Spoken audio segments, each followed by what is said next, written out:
dynasty. So these are very good. Even just hearing these names is very auspicious for us. So you can pay attention while Kiran Prabhu reads, and it will take a lot of time. So please be patient. And Kiran Prabhuji, if any time you need to hand over to me, feel free. I can take over reading from there also. Yeah, because it's a lot of names and lots of verses. Thank you, Prabhuji. Hare Krishna. Hare Krishna Prabhuji, Dandavad Pranam. Hare Krishna devotees, please accept my humble obeisances to all the devotees who joined this Zoom meeting. So today I'm trying to read the Bhagavatam translations of chapter, I think, 24, Krishna, the Supreme Personality of Godhead, from the ninth canto. Before reading the translations for the slokas, all glories to Srila Prabhupada and Sri Krishna. Let me start with the quick prayers. Om Namo Bhagavate Vasudevaya. Om Namo Bhagavate Vasudevaya. Om Namo Bhagavate Vasudevaya. Narayanam Namaskritya Naram Chaiva Narottamam Devim Saraswatim Vyasam Tato Jemudarayat Nashtaprayeshu Abhadreshu Nityam Bhagavata Sevaya Bhagavate Uttama Sloke Bhaktir Bhavati Naistikim Jai Sri Krishna Chaitanya Prabhu Nityananda Sri Advaita Gadadhara Sri Vasadi Gaura Bhakta Vrinda Hare Krishna Krishna Krishna Hare Hare Hare Rama Rama Rama Hare Hare Hare Krishna Krishna Krishna Hare Hare Hare Rama Rama Rama Hare Hare Hare Krishna Krishna Krishna Hare Hare Hare Rama Rama Rama Hare Hare. So let me just open the slokas. Yeah. Okay. I also opened Tripadi. So chapter 24, the Krishna, the Supreme Personality of Godhead. Yeah. Sloka 1, Sukadev Goswami said, by the womb of the girl brought by his father, Vidarbha begot three sons, named Kusha, Kratha, and Romapada. Romapada was the favorite in the dynasty of Vidarbha. Sloka 2, the son of Romapada was Babruhu, from whom there came a son named Kriti. The son of Kriti was Ushika, and the son of Ushika was Chidi. From Chidi was born the king known as Chaidya and others. Sloka 3 and 4.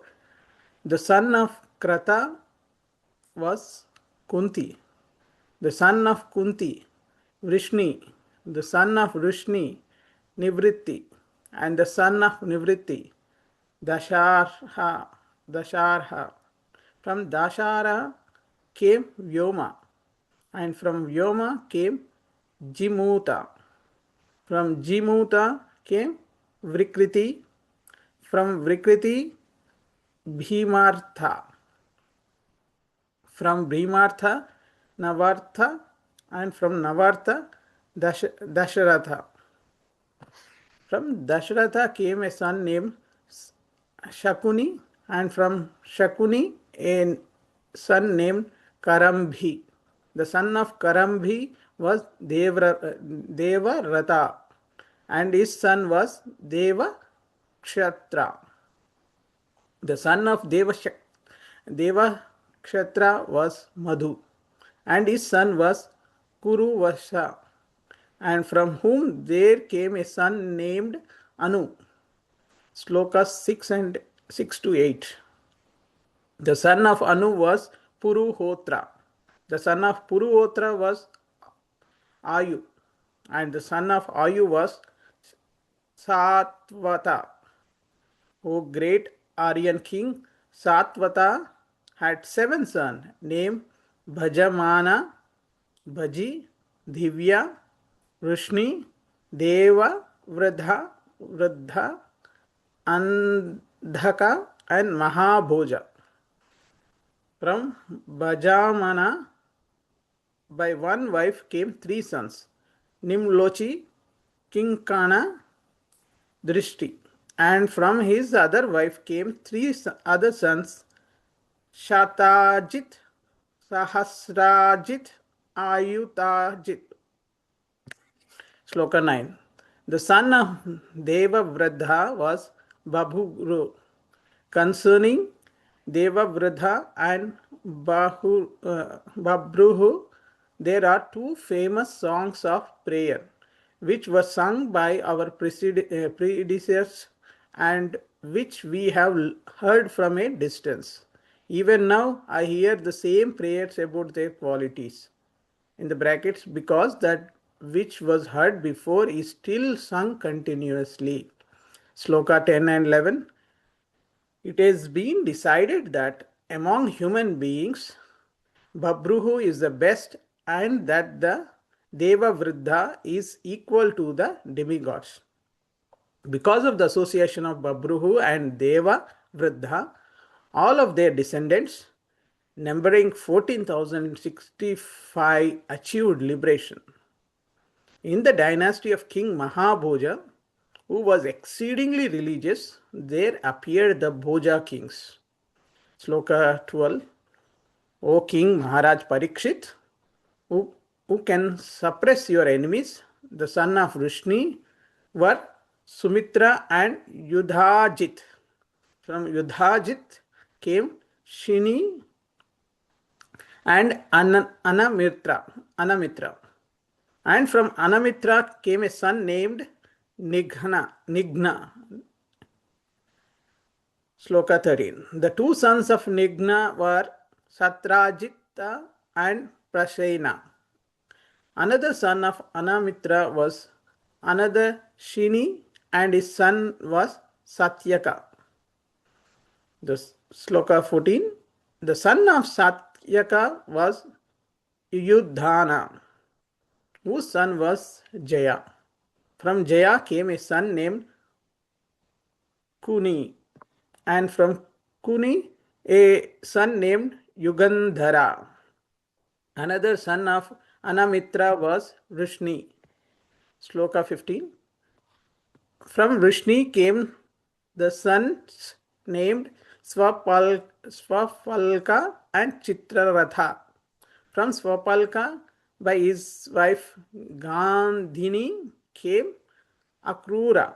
Akrura was the eldest, but there were 12 other sons, all of whom were most celebrated.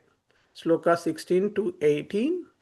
The names of these 12 were Asanga, Sarameya,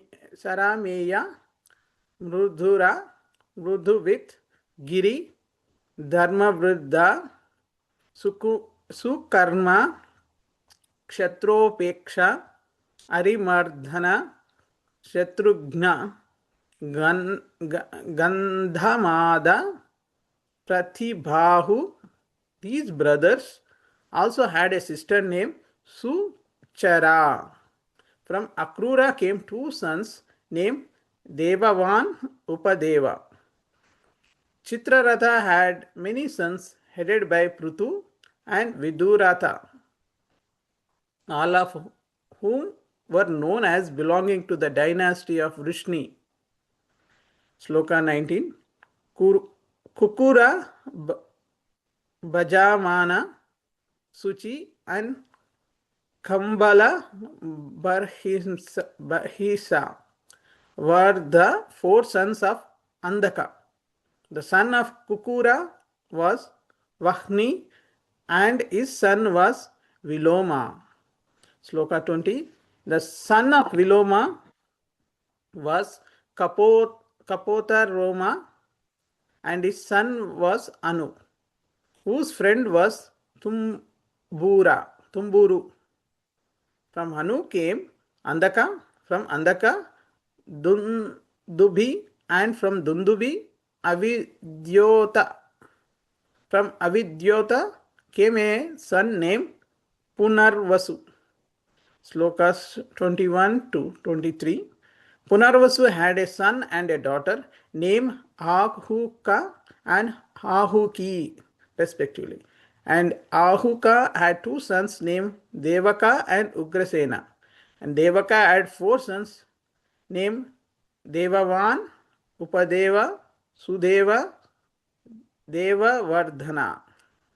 And he also had seven daughters named Shanti Deva, Upadeva, Sri Deva, Devarakshita, Sahadeva, Devaki, Dratha Deva. And Dhartha Deva was the eldest. Vasudeva, the father of Krishna, married all these sisters. Sloka 24. Kamsa, Sunama, Nyagrodha, Kanka, Shanku, Suhu, Rashtrapala, Drishti, and Tushtiman were the sons of Ugrasena. Sloka 25. Kamsa, Kamsavati, Kanka, Surabhu, and Rakshtrapalika were the daughters of Ugrasena. They became the wives of Vasudev's younger brothers. Sloka 26. The son of Chitraratha was Vidhuratha. The son of Vidhuratha was Shura, and his son was Bhajamana. The son of Bhajamana was Shini. The son of Shini was Bhoja, and the son of Bhoja was Hriddika. Sloka 27. The three sons of Hriddika were Devamidha, Shatadhanu, Kritavarma. The son of Devamidha was Shura, whose wife was named Marisha. From slokas 28 to 31. Through Marisha, the king Shura begot Vasudeva, Devabhaga, Devashrava, Anaka, Shrunjaya, Shyamaka, Kanka, Shamika, Vatshaka, and Rishka. These 10 sons were spotlessly pious and pious personalities. When Vasudeva was born, the demigods from the heavenly kingdom sounded kettle drums. Therefore, Vasudeva, who provided the proper place for the appearance of Supreme Personality of Godhead Krishna, was also known as Anaka Dundubhi. The five daughters of King Shura, named Pritha, Shruta Deva, Shruta Kirti, Shruta Shravya, and Rajadhi Devi were Vasudeva's sisters. Shura gave Pritha to his friend Kunti, who had no issue, and therefore another name of Pritha was Kunti. Sloka 32. Once, when Durvasa was a guest at the house of Pritha's father, Kunti, the Pritha, satisfied Durvasa by rendering service. Therefore, she received a mystic power by which she could call any demigod. To examine the potency of this mystic power, the pious Kunti immediately called for the sun god. Sloka 33. As soon as Kunti called for the demigod of the sun, he immediately appeared before her, and she was very much surprised. She told the sun god, I was simply examining the effectiveness of this mystic power. I am sorry I have called you unnecessary. Please return and excuse me. Sloka 34.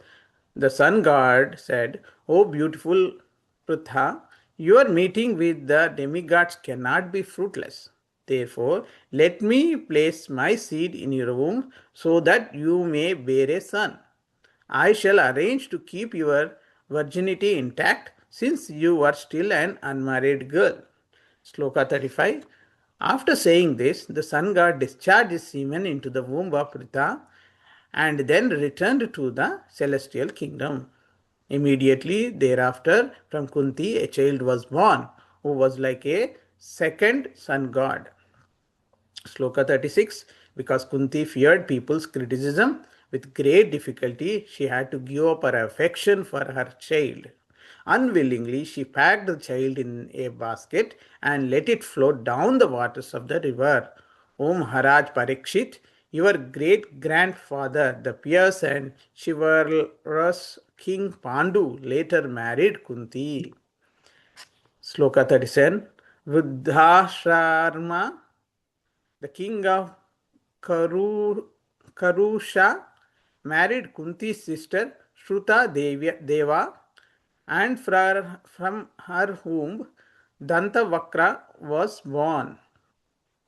Having been cursed by the sages headed by Sanaka, Dantavakra had formerly been born as the son of Diti named Hiranyaksha.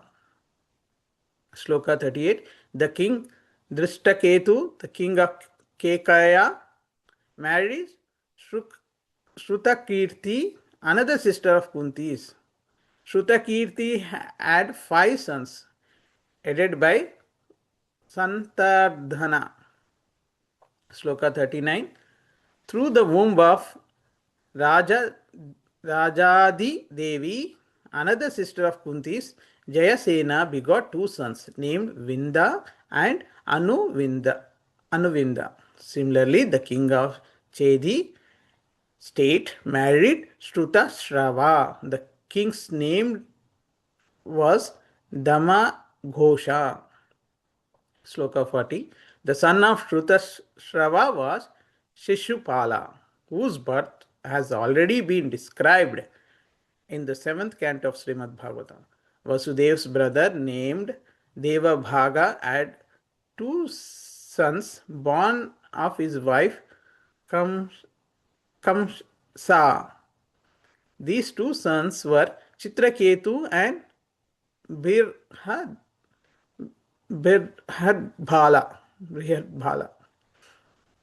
And Sloka 41. Vasudev's brother named Devashrava married Kamsavati, by whom he begot 2 sons named Suvira and Ishuman. Kanka, by his wife Kanka, begot 3 sons named Baka, Satyajit and Purjit. Sloka 42. King Srinjaya, by his wife Rastrapalika, begot sons headed by Vrisha and Durmarshana. King Syamaka, by his wife Shurabhumi, begot 2 sons named Harikesha and Hiranyaksha. Sloka 43. Thereafter, King Vatsaka, by the womb of his wife Mishra Keshi, who was an Apsara, begot sons headed by Vaka, by his wife Durvakshi, begot Taksha, Pushkara, Shala, and so on. Sloka 44. From Samika, by the womb of his wife Sudhamani, came Sumitra, Arjunapala, and other sons. King Anaka, by his wife Karnika, begot 2 sons, namely Radhama and Jaya. Sloka 45. Devaki, Pauravi, Rohini, Bhadra, Madhira, Rochana, Ila, and others were all wives of Anaka Dundubhi. Bracket, we have Vasudeva. Among them all, Devaki was the chief. Sloka 46. Vasudeva, by the womb of his wife Rohini, begot sons such as Bala, Gada, Sarana, Durmada, Vipula, Dhruva, Krita, and others. Sloka 47 and 48. From the womb of Pauravi came 12 sons, including Bhuta, Subhadra, Bhadrabahu, Durmada, and Bhadra. Nanda, Upananda, Kritaka, Shura, and others were born from the womb of Madira. Bhadra bracket Kausalya gave birth to only one son named Keshi. Sloka 49. Vasudeva, by another of his wives, whose name was Rochana, begot Hasta, Hemangada, and other sons. And by his wife named Ila, he begot sons headed by Uruvalka, and all of whom were chief personalities in the dynasty of Edu. Sloka 50. From the womb of Dhruta Deva, one of the wives of Anaka Dundubhi or Vasudeva, came a son named Viprashta. The sons of Shanti Deva, another wife of Vasudeva, were Prashama, Prashita, and others. Sloka 51. Vasudeva also had a wife named Upadeva, from whom came 10 sons, headed by Rajanya, Kalpa, and Varsha. From Sri Deva, another wife, came 6 sons, such as Vasu, Hamsa, and Suvamsha. Sloka 52. By the semen of Vasudeva in the womb of Devarakshita, 9 sons were born, headed by Gada. Vasudeva, who was religion personified, also had a wife named Sahadeva, by whose womb he begot 8 sons, headed by Shruta and Pravara. And slokas 53 to 55. The 8 sons born of Sahadeva, such as Pravara and Shruta, were exact incarnations of 8 Vasus in the heavenly planet. Vasudeva also begot 8 highly qualified sons through the womb of Devaki. These included Kritiman, Sushena, Bhadrasena, Ruju, Samardhana, Bhadra, Sankarshana, the controller and serpent incarnation of Sri Krishna. The 8th son was Supreme Personality of God Himself, Krishna. The highly fortunate Subhadra, the only daughter, was your grandmother. Sloka 56. Whenever the principles of religion deteriorate and the principle of irreligion increase, the supreme controller, the personality of Godhead Sri Hari, appears by his own will. Sloka 57. O King, Maharaj Parikshit, but for the Lord's personal desire, there is no cause for his appearance, disappearance, or activities. As the super soul, he knows everything. Consequently, there is no cause that affects him, not even the results of fruitive activities. How many we have to read, Prabhu, today? This is the right verse, Prabhu. Up to 57 only. Thank you. Oh, thank you. Hare Krishna. Perfect. Yeah, thank you for reading patiently, bro. Hare Krishna. Yeah, Okay, please we'll offer forgive brief. me for mistakes any because of the pronunciations. I did not see the slokas yesterday. Sorry for that, but I tried my No, best. Thank you. no Hare worries, Krishna. bro. Thank you, bro. Yeah, I'll offer brief prayers and we'll continue. Om Ajnanatimirandasya Gnananjana Shalakaya Chakshurunmitam Yena Tasmai Shri Guruve Namaha. Namam Vishnupadaya Krishna Prasthaya Bhutale Srimate Bhakti Vedanta Swami Nityanamine Namaste Saraswati Deve Gauravani Pracharine Nirvishesha Shunyavadi Paschatya Devastarine Jai Shri Krishna Chaitanya Prabhu Nityananda Sri Advaita Gadadhara Sri Vasadi Gaura Bhakta Hare Krishna, Krishna Krishna, Hare Hare, Hare Rama, Rama Rama, Hare Hare.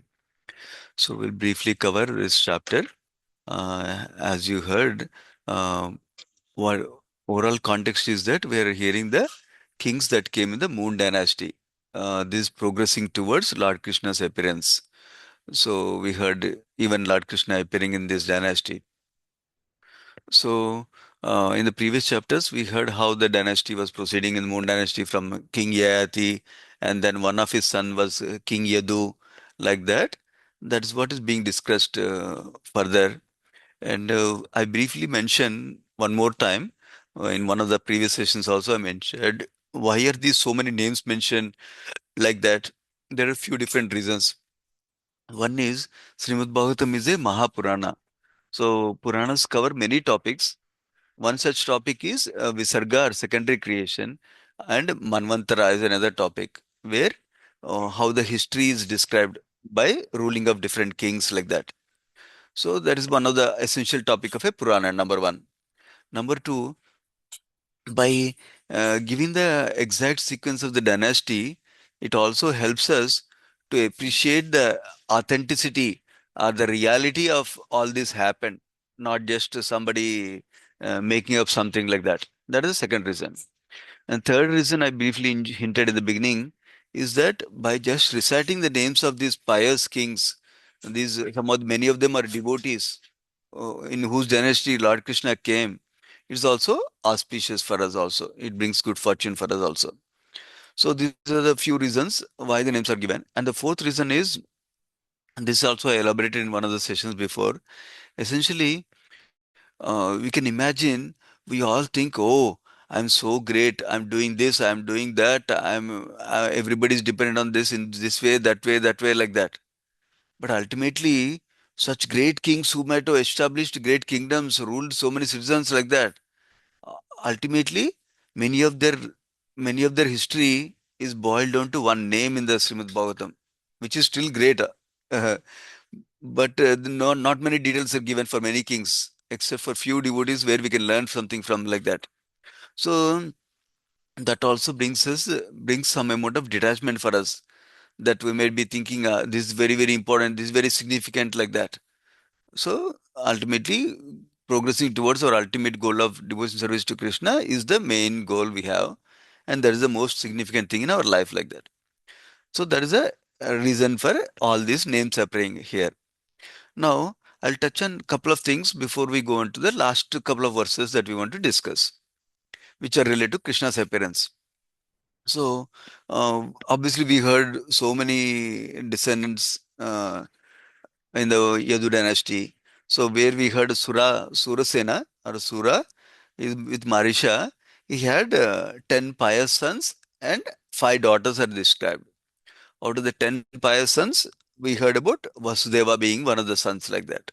And out of the 5 daughters, we heard Pritha. Other name of Pritha is Kunti Devi. So she is a daughter. So Vasudeva and Kunti Devi are brother and sisters from the same father. That is one point we can note. Of course, other point to note is all these names that we heard, they're all appearing in Krishna's dynasty, Moon dynasty. So to facilitate the pastimes of Supreme Lord Krishna. So now we also heard about Vasudeva having 5 sisters, right? Their dynasty of 5 sisters also we heard. And in that, we briefly heard about Queen Kunti's initial life pastime. So a couple of things I'll highlight in Queen Kunti's life. Obviously, life itself is a big class itself. But as it's given in these verses, you notice a couple of things are highlighted. One thing is highlighted is Kunti Devi has a special service of receiving guests in her father's place. So that is how she received Durvasa Muni and satisfied him by her service. So that's why she got the benediction from Durvasa Muni. So when we serve devotees, saintly personalities, we get blessings from them. That's the one principle we can learn from there. Second thing we hear is how Kunti Devi got a benediction from Sun God. First of all, she got a benediction from Durvasa Muni and she chanted mantra to test it out. And then Suryadev came and he gave a child who was born from her ear, and he was called as Karna, we heard. And with great difficulty, we can imagine how mother cannot separate from a baby. With great difficulty, Mother Kunti made a choice that she leave the baby in a basket in the water like that. That's one pastime we heard in this section. And then after describing the Vasudeva's sisters dynasties, then Vasudeva's 9 brothers dynasties are described briefly. And then after that, Vasudeva had several wives, and his children that are born from each of his wife are described, including Mother Devaki. We heard Mother Devaki's 8 sons are also named actually. Kirtiman, Sushena, Bhadrasena, Riju, Samardana, Bhadra, Sankarshana, and Krishna. And also, Devaki and Vasudeva also had one daughter who is described as most fortunate Subhadra Devi. So, and one comment is made by Prabhupada in these verses in 55th verse that how Krishna is the 8th son of Devaki and is a Swayam Bhagwan. He is the supreme personality of Godhead himself. He is not one of the incarnations. He is a Krishna's supreme Lord himself, like that is described. So why is it so important? Prabhupada is stressing there in the purport that Krishna is a Swayam Bhagwan, not just incarnation. Prabhupada writes in the purport that when Krishna comes as an incarnation, then he doesn't exhibit all his potencies. But when Krishna himself comes as Swayam Bhagwan, he also exhibits all his potencies at different times also. That is what is Prabhupada emphasizing there. So potencies are same for incarnations also, but they don't exhibit all the potencies. Whereas Krishna exhibits all the potencies. That's the important point Prabhupada shares with us. Now we'll focus on the last 2 verses. Little bit of tattva philosophy is there. 56th verse and 57th verse. 56th verse is talking about uh, general reason for Krishna's appearance, which we know from Bhagavad Gita also. Yada yada hi dharmasya. That verse Prabhupada is also quoting in the purport here. Fourth canto, fourth chapter, 7th verse. Yada yada hi dharmasya glanir bhavati bharata adyutanam adyutanam adharmasya tadatmanam sujam yaham. So, whenever religious principles are deteriorating, or people are not following religious principles, or somebody is disturbing people following religious principles, then Krishna appears directly as himself, or as his incarnation, or he can send his son, or his servant, like that Prabhupada talks about. So, one of the main purposes for Krishna comes is to establish the religious principles and make the religion go nicely like that. And in the Bhagavad Gita verse itself, purport, Prabhupada emphasizes a couple of points. One is that he gives an example of how Lord Buddha came for a specific purpose. Each incarnation comes for a specific purpose and takes care of their specific purpose before they leave like that. Buddha came for a specific purpose because people are killing animals in the name of Vedas, but they're not following Vedic principles. So he said, forget about Vedas, non-violence is important like that. So, but the way he did that, even though they're not following Vedas, but because they're following Buddha, they're slowly elevated like that. That is one main point Prabhupada makes in the purport. Another main point Prabhupada makes in the purport of Bhagavad Gita verse now is that when Krishna comes as different incarnations, he only speaks as much as people in that particular situation can understand, not more than that. For example, when Buddha came, people cannot handle a higher devotion service, pure devotion service. So give a little bit to them, saying that at least don't be sinful, my dear sons. So that way you can progress towards practicing spirituality someday like that. So that's the other point Prabhupada makes. And in the same purport, Prabhupada makes also another point, which is that Krishna doesn't take birth like us. Krishna manifests. Manifest means he appears before us like that. That is another point Prabhupada makes. Finally, in this purport of 56th verse, Prabhupada makes the point that Lord Sri Krishna came personally as Sri Chaitanya Mahaprabhu and inaugurated this Krishna consciousness movement by encouraging us to chant the Hare Krishna Mahamantra, Hare Krishna, Krishna Krishna, Hare Hare, Hare Rama, Rama Rama, Hare Hare, so that we all can benefit because we're not so qualified like other ages. In the Kali Yuga, we are prone to sinful activity, very lazy for taking up spiritual life. So he gave us the easiest method, encouraged us to follow the easiest method of chanting Hare Krishna Mahamantra. That's about 56th verse. I'll briefly touch on the 57th verse. These are all the reasons why Krishna appears. In tomorrow's class from Krishna Main Prabhu, you'll hear more reasons also. So, in this verse, the reason given is Krishna is very merciful. Krishna is very compassionate. That is why he is coming to fulfill his desire of compassion, to desire of expressing compassion like that. So, that is what this is describing in this particular verse. And Prabhupada focuses on what is the difference between Krishna's appearance and our appearance as jivas like that. So, it's very simple. We're appearing Karmane Daiva Netrana. Prabhupada likes this likes to quote this regularly. So in this purport also is quoting Karmana Daiva Netrena Jantur Dehopa Pattaye. Dehopa Pattaye. Basically, based on the karmas that we done, based on the actions we have done, and based on the desires we cultivated, the combination of this karma and guna, desires and karma, Krishna through the agency of material nature gives us a particular body to appear in like that, to particular body to take up, to particular body to be born in like that. So meaning I don't have a say saying that, oh, can I take this body of a demigod, can I take this body of a tiger, can I take this body of monkey? I don't have decision, though I can contribute to it by doing the right karma, right activities, and cultivating the right desires. So, but material nature is deciding my body based on the sanction of Krishna. That is the point Prabhupada makes about our birth. Whereas Krishna, on the other hand, because he is the controller of the modes of nature, he is not subject to the material nature giving a body to him. In fact, he comes his own spiritual body and is not forced to take a body. He comes out of his own will to express his compassion, to express his mercy for the living entities, to take them back with him. That is the reason Krishna is appearing. So that is the difference between Krishna's appearing and our appearing. Like that, Prabhupada emphasis in the purport.